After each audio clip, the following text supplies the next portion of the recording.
போகும்போது இப்படி அமைக்கிறது எல்லாமே கம்ப்ளைண்ட் நம்மகிட்ட இருக்குது. இங்க வந்து கூட்டுறவு பேங்க்ல இன்னுமே மரச்சாமியா வைக்க கூடாது. அது கிராம சபை கூட்டத்துல ஒப்புதல் கேட்டாச்சுல எல்லாம் எழுதிருக்கு. இப்படிமா சொல்லிங்க. நிறைய தப்பு இருக்கு, நிறைய இருக்கணும்னா இருக்கணுங்க, வேண்டாம் வேண்டாம். ஆமா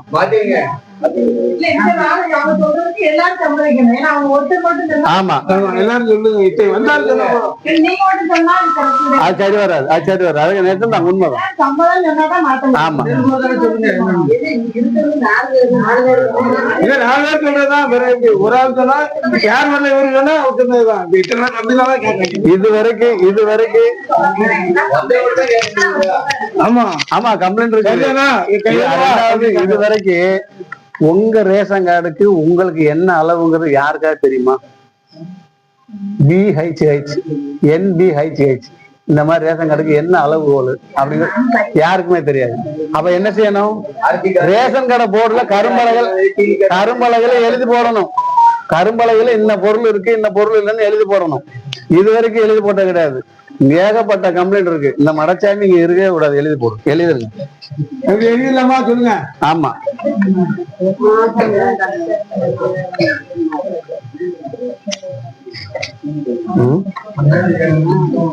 அது எழுதிருக்குல்ல. என்னங்கிறது உங்களுக்கே தெரியாது.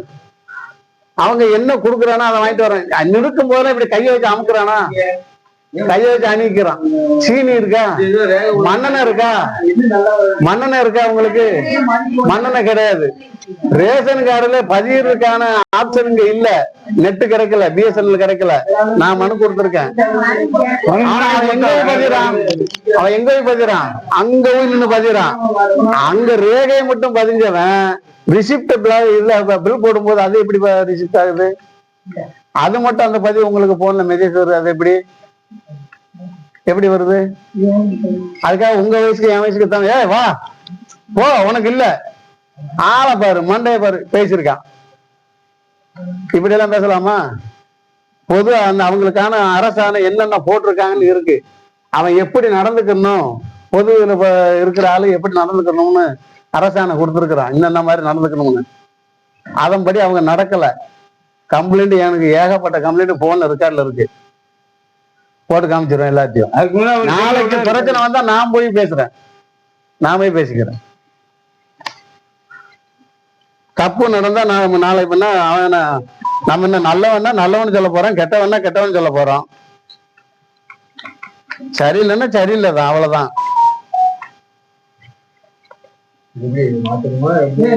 அதான் மக்கள் மாற்றி ஆகணும்னு நான் சொல்றேன். மாத்தணும்னு மக்கள் என்ன சொல்றீங்களோ சொல்லிக்கீங்க. ஆனா நாளைக்கு பாதிப்பு இதுதான். திரும்ப திரும்ப கோட்டருக்கும் பணத்துக்கும் ஓட்டு போட்டா இதே கதிதான். சொல்லிட்டேன். என்ன இருக்காது வேணும், எங்க போய் காட்டணுமோ காட்டி கொடுங்க, பிரச்சனையே இல்லை. வந்தாலும் சொல்லுங்கம்மா, வராதாலும் விட்டுருங்க. ஊர் போட்டதுக்கே 4 பேர் 3 பேர் வந்தா அவங்க சொல்றதான், அது மட்டும் அனுப்பிடுவாங்க. வராது வந்தாலும் சொல்றதான் கணக்கு. எழுதுமா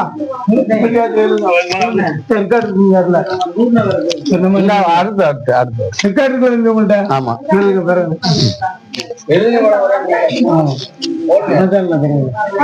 அவரு பாத்துக்கிறீங்க.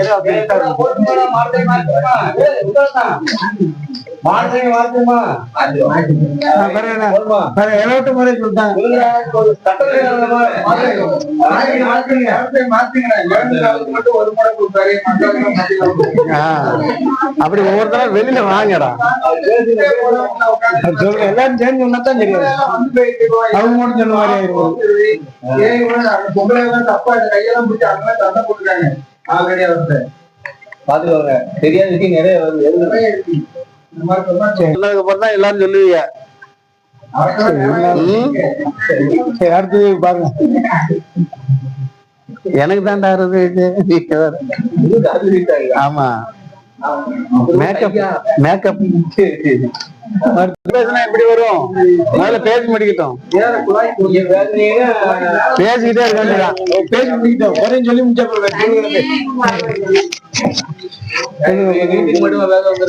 வெள்ள பைப்பெல்லாம் கொடுக்கறதாக உத்தரவாதம் கொடுத்தாச்சு. ஊராட்சி மகமையில இருக்கிற ஐஸ்வர்யாங்களா அவங்க எனக்கு லெட்டர் கொடுத்துருக்காங்க. லெட்டர் வந்து இப்ப 2 நாளைக்கு முன்னாடி கண்டிப்பான முறையில கண்காணிப்பாளரை பார்த்து நான் கொடுத்துறேன்ட்டாப்ல.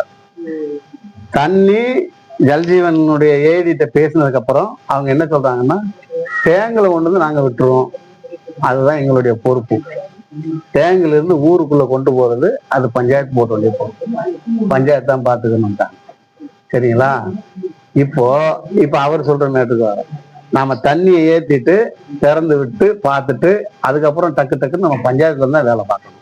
எந்தெந்த இடத்துல நல்லி போயிருக்கு, எந்தெந்த இடத்துல உள்ள பைப்பு வைக்காம சொல்லி இருக்கிறாங்க அப்படிங்கிறத நாம தான் பார்த்துக்கணும்.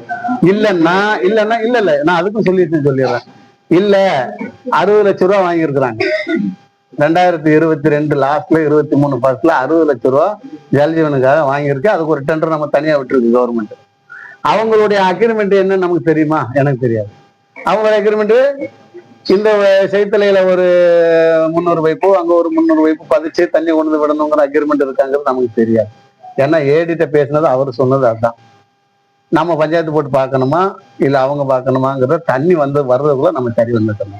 ஒண்ணு. ரெண்டாவது, அன்னைக்கு இந்த தண்ணி வந்துச்சுல்ல, அது என்ன தண்ணி, சிவலப்பேர் தண்ணி, செய்தலைக்கு இந்த லைனை அவர் போயிட்டாரோ, தண்ணி திறந்து விடுவாரு, தண்ணி திறந்து விடுவாரு. இங்கிட்டு வாங்க தம்பி.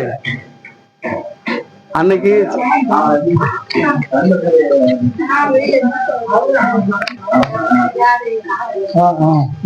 அவர் வச்சு தானே சீவலப்பேரி தண்ணி நம்ம ஊருக்கு வருதுன்னு சொல்லி எங்கெங்க அடப்பு இருக்கு என்ன ஏது இருக்குன்னு பார்க்க சொன்ன உடனே அவங்க போன் பண்ணி நான் தான் பேசினேன். அவங்க மாமாவா அவர் உடனே ஓடி அங்கங்க பார்த்து ஏன்னா இந்த இடத்துல அடப்பு இருக்கு அந்த இடத்துல இருக்குன்னு அவரு இல்லைன்னா மேட்டரை கொடுத்துட்டாரு. மேட்டரை கொடுத்துட்டு திரும்ப ரெண்டாவது நீங்க ஆள் அனுப்பிட்டீங்க. ஆள் அனுப்பி பார்த்து இப்ப தண்ணி வருது. சந்திரகிரியில 30,000 லிட்டர் ஒரு நாள் ஏத்தியாச்சு. நல்லா கேட்டுங்க மேடம், 30,000 லிட்டர் ஏத்தியாச்சு. ஏத்திட்டு நான் போய் அங்க போய் நிக்க, நானும் அந்த பையனை கூட்டு போறேன். ஜல்ஜீவன் தான், சீவலப்பேரி விடுங்க, ஜல்ஜீவன்ல 30,000 லிட்டர் தண்ணி ஏத்திட்டு அந்த மேடம் இருக்காங்க அங்க தண்ணி ஓவர் ஃபுல் ஆகி போச்சு, தண்ணி ஓவர் ஃபுல்லா ஆகி போச்சுன்னு சொல்லிட்டாங்க. நான் போய் நானும் அவனும் தம்பியும் போய் நின்றுக்கிட்டு நம்ம ஓபன் பண்ண முடியாது. அப்ப அதுக்குன்னு ஒரு ஆளை ஒதுக்கி இருக்கு.